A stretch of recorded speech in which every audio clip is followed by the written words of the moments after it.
Hey retro food fans, I have something wonderful for you today. Today we're going to start celebrating Thanksgiving, and we're going to start with an amazing creamed spinach recipe that you're going to maybe know and definitely love.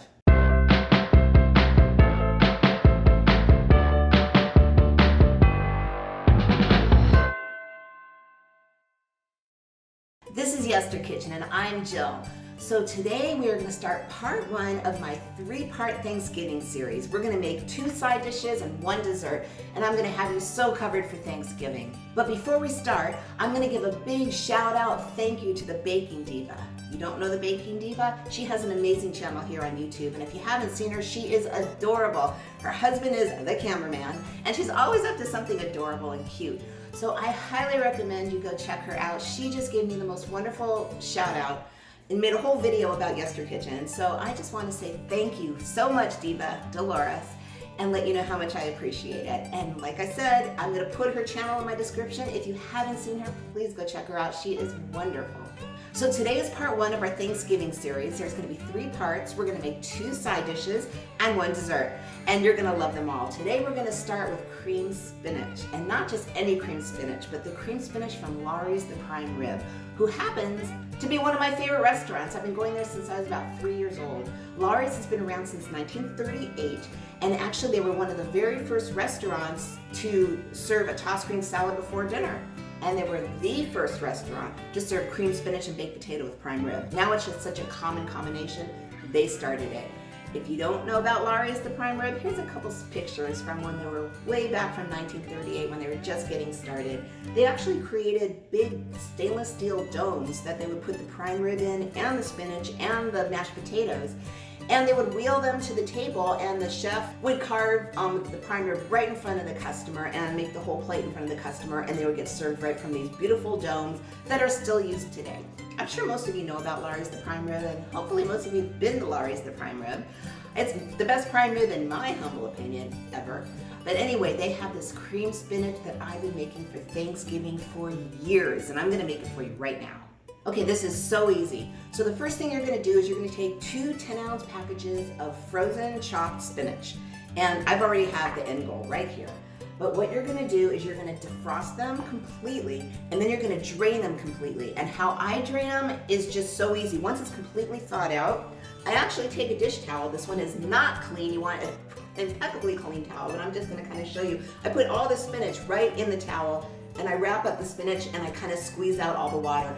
I think it's a much better way to do it than draining it. However you want to do it. But anyway, you've got 2 10-ounce packages of chopped spinach, thawed, drained completely, set aside. And now we're gonna start, and of course it starts with bacon. So the actual recipe is 4 slices of bacon, but I use 6 because bacon. So anyway, here it is. You just want to take your bacon and chop it up into little pieces before you cook it. And this is not a health conscious recipe. Well, what on YesterKitchen is. But anyway, you're gonna start cooking that bacon, and you're gonna want to cook down till it starts to get kind of translucent. Okay, so our bacon's been cooking for about 3 minutes or so. Take a look. See what I mean by you're not gonna cook it all the way. You don't want crumbly, cook your bacon, but you do want that fat to start releasing, which is what it's doing. And translucent just kind of means the fat just starts to get clearer. It's not that congealed white, because you are going to put some onions in here to start cooking up. So what I have here is 1/2 cup of chopped onions, and in they go. This recipe serves 4. I always triple it. I just have that many people and everybody loves it. So I highly recommend, if you have a table full of Thanksgiving friends and company, you may want to make more than this one recipe, but it is fabulous. Just fabulous. I'm lucky it makes it to the table, because I make a little bowl for myself while I cook the rest of my dinner, and then people come in and make a bowl for themselves, which is why I triple it. Okay, so now we're going to let these onions cook down. It's going to take about maybe 3 or 4 minutes. Okay, so it's been about 3-4 minutes, and now as you can see, your onions are getting a little translucent and cooking in that beautiful bacon fat. So now what we're going to do is we're going to take 4 cloves of chopped garlic and add that. And then you're just going to cook it just for a couple minutes more, just so that garlic gets in and gets beautiful, just like that.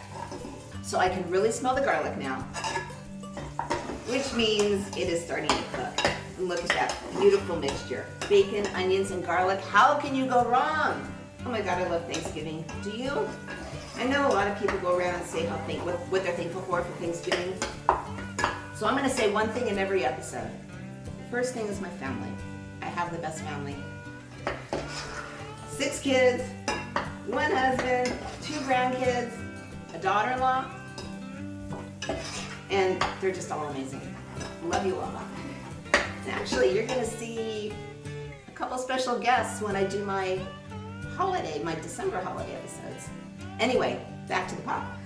So we've got this going on. So now what we're gonna do is we're gonna take this off the pot. I'm sorry, I'll take it off the fire. And yes, I'm burning my hands, but that's okay. I want you to see this.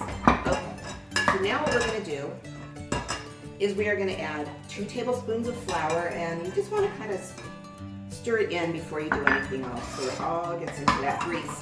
And this is your thickening agent for all the milk and cream and wonderful stuff that's gonna go in. And yes, all the bacon grease is still in there. Now you're gonna add a tablespoon of pepper. A teaspoon of pepper and a teaspoon of seasoned salt. Now Lawry's does make their own seasoning salt, and it's pretty well known. But now a lot of other stores make their version of seasoned salt. If you have whatever you have, that'd be great. I use Lawry's, I love Lawry's. But whatever you have as seasoning salt will be perfect. And you just kind of get that all thickened up. Now you're gonna add a cup of whole milk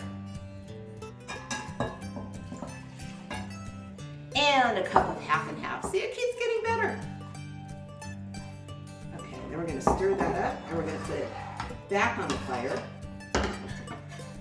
Why do we take it off? Just so the flour doesn't burn too much and everything just kind of gets settled down a little nicely. And you're gonna stir this until it thickens. So we'll be right back when it's thick. Okay, so it's been like 3 minutes, again, 3-4 minutes. So 3 for the bacon, 3-4 for the bacon, 3-4 for the onions, and 3-4 to thicken it up. And take a look. See, you want this just cream sauce, and oh my God, it's really good like this. But don't tell anyone I tried it. Okay, so now what you're gonna do is you're gonna take your spinach, and in it goes. And you're just gonna stir it around and break up the spinach. And yes, it is a very creamy cream spinach, but it's Thanksgiving. You gotta have the good stuff. So I'm just kind of using the bottom of my spoon and kind of pushing, because you know when you drain the spinach, it kind of clumps together. So I'm just using the back of my spoon and kind of making it unclumpy, and that's kind of releasing it into the entire cream sauce that we made. And now you're just gonna let it cook for another 3 minutes. This should be called the 3-minute cream spinach. But it's definitely Lawry's, the prime rib cream spinach, and it is fabulous. And as you can see, it's super easy. So we're just gonna let it cook for just a couple minutes. So it's been 3 minutes. The spinach is pretty much cooked. It's really cooked, it's just warmed through. And now you have Lawry's cream spinach, all ready to go to your Thanksgiving table, or Christmas table, or any time of the year table. It is so good. It is so fabulous. I'm so excited because now I get to have some. So anyway, off goes your heat. Push that aside. And I'm gonna go ahead and put it in a very pretty bowl that I got straight out of the 1970s. I usually use a much bigger bowl and a much bigger pot, but today I'm just making this one recipe of it. And there you go. Look at that. Creamed spinach. It's so good. I highly encourage it. Next week, I'm going to show you a very interesting take on sweet potatoes. It's not going to be your average marshmallow sweet potato. It is so good, and I've been making that for years too. So I hope you join me. If you would like to explore more dishes from your childhood or just the past, I invite you to subscribe. I release new videos every Friday. In the meantime, here's some more retro dishes for you. And remember, every dish, even Lawry's cream spinach that I serve on Thanksgiving, has a story. I'll see you in the next video.